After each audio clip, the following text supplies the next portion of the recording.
Being a full-time content creator is a dream that I recently had in the past few years.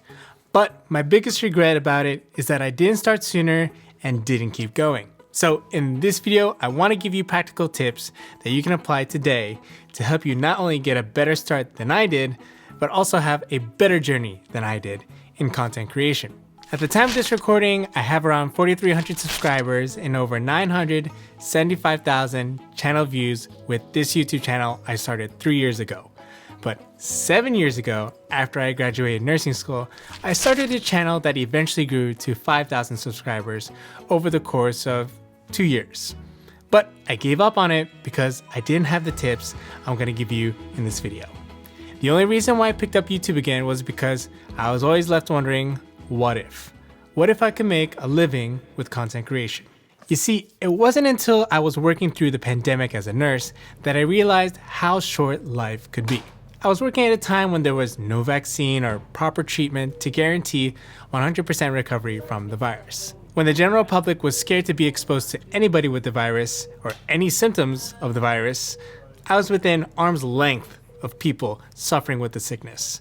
Day in and day out, I had to be in denial to the idea that the virus could end me. So during one of my shifts, I told myself that if I made it through the pandemic, I would pursue this calling that I had towards a creative career. And the closest thing that showed some promise was YouTube. So the tips that I want to give you today are not only just for your main channel, but also help you build your momentum without even having to abandon it like I had to. So for my first tip, I recommend having a vision. Or another word, start with a why. Why do you even want to start content creation? This is something that often needs to be put down on paper just to remind yourself about it over and over again. Even if you're just doing it for fun. Are you working on this just so you can experience the thrill of engaging in YouTube as a hobby? Is this even a hobby? Do you want this to turn into a full-time thing? Before becoming a nurse, my first big-time YouTube channel was all about my journey to pass the nursing board exam. That's it. Once I passed, what I left behind was a testimony of struggle to success, and there was no reason for me to continue that channel. Most often, people would show up to get their tips and leave. I didn't build a personal following or have anything to leverage from that. So when I tried to make different content on that same channel, nobody would watch it.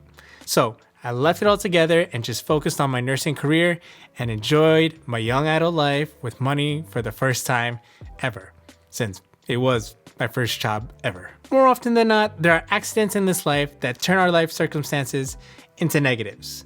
But there aren't too many accidents that turn our lives into successes. Success isn't often an accident, but rather I've seen that it's more of preparation meets opportunity. Looking back, since I already had some experience of making YouTube videos, I was able to grow that YouTube channel.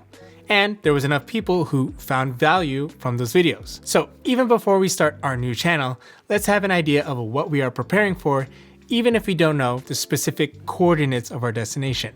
At least we know the general direction of where we are going to. If you know you want to make a YouTube channel, get ready to make YouTube videos. So now you're at the starting line. But to take steps forward, you also have to figure out what kind of videos other people are making.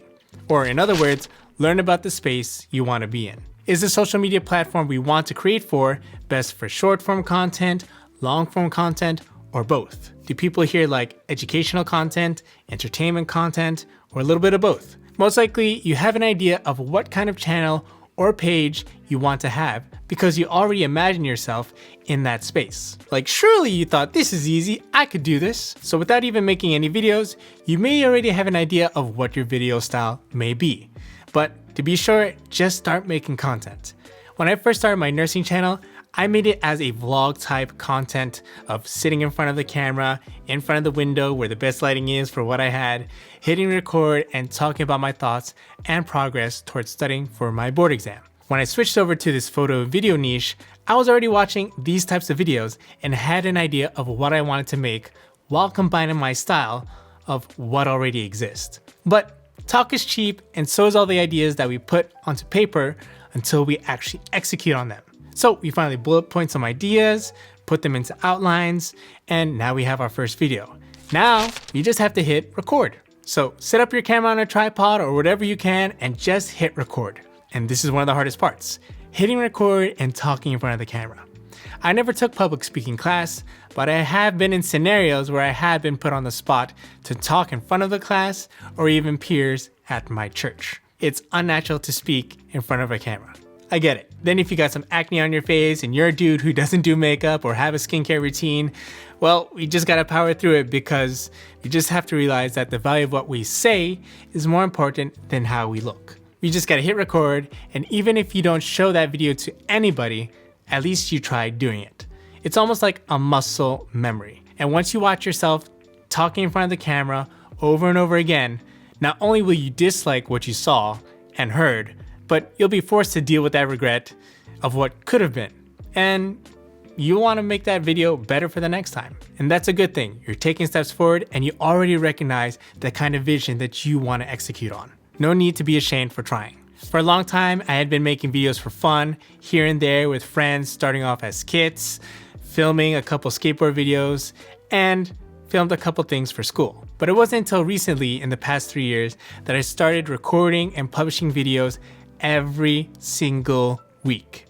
And of course, with every upload, I felt regret and I wanted to improve. So after we have a collection of all these videos, now we have kind of like a baseline of what's good enough for you and your audience. Then once you get better at recording and building a visual basis of what you want your videos to look like and sound like, then you'll be thinking more about the edit. Whether you're rocking Windows or Mac operating system, just pick any free editing software at first. You can even edit on your phone. There are people who are using CapCut these days. I personally haven't tried it, but I have heard people enjoy it. When I first started out, I used Windows Movie Maker, I've used iMovie, and if you're looking for something more advanced, but for free, you can try DaVinci Resolve. It does give you more control over your edit than the former softwares mentioned. In the end, the best editing software is the one that you master and the one that can achieve the results that you're looking for. And if you want to get faster at editing, consider keyboard shortcuts and other editing tips that I made in another video that you can check out after this one. For the most part, when you're starting out, you'll just want to allow yourself to cut some clips and maybe even put some text. You actually don't need to be crazy with your edits as far as insane transitions or astounding color grading is concerned. Editing will most likely be the bottleneck of your content creation process, since it does take the most time. But when you do this enough times, you'll actually have momentum. So continue to work like this so that you unlock that momentum. This alone will separate you from the aspiring content creators from the actual content creators. This is regardless of whether or not you make money from creating content. As simple as it is to start, it's even harder to keep going.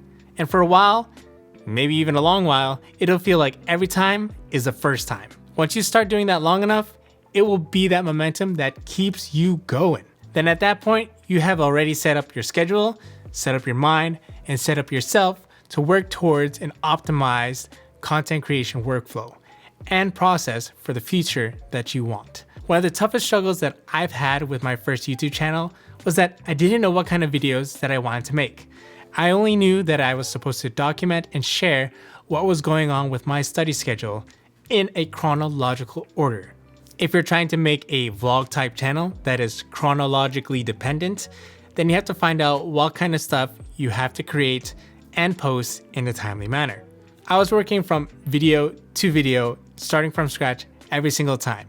What are the talking points that I'm gonna hit about? What are the things that I should be researching? What are the things that other people care about that maybe I didn't cover?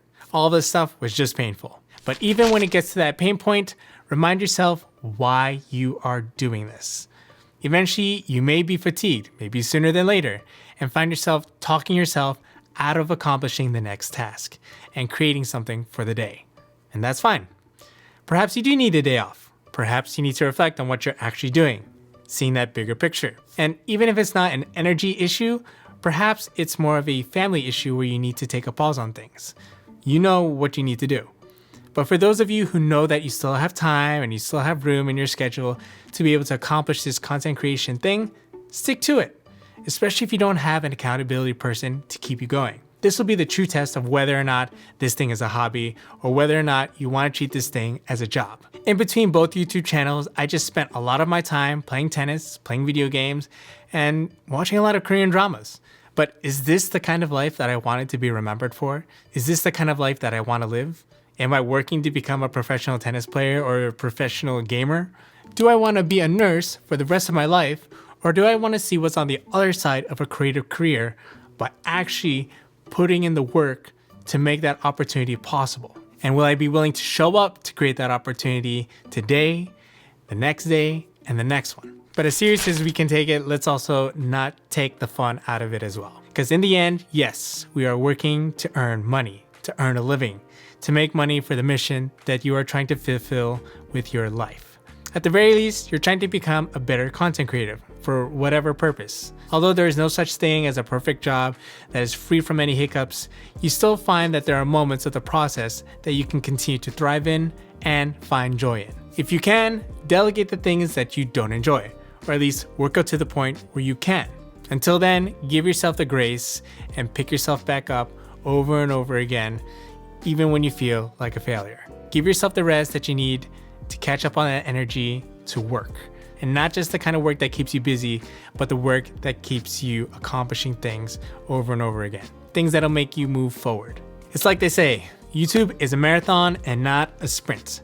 We overestimate what we can do in a year, but we underestimate what we can accomplish in 5. When we create content, it's not just investing for a get-rich-quick scheme, but it's investing in the long game with a greater gain. The biggest regret in life is living the life that someone told you to live.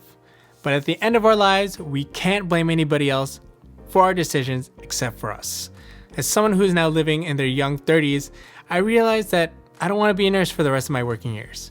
I do eventually want to transition to something creative, but I can't transition if I don't give myself the opportunity, if I don't put together some kind of portfolio to present to potential partners or potential circles of people that'll help me meet my goals.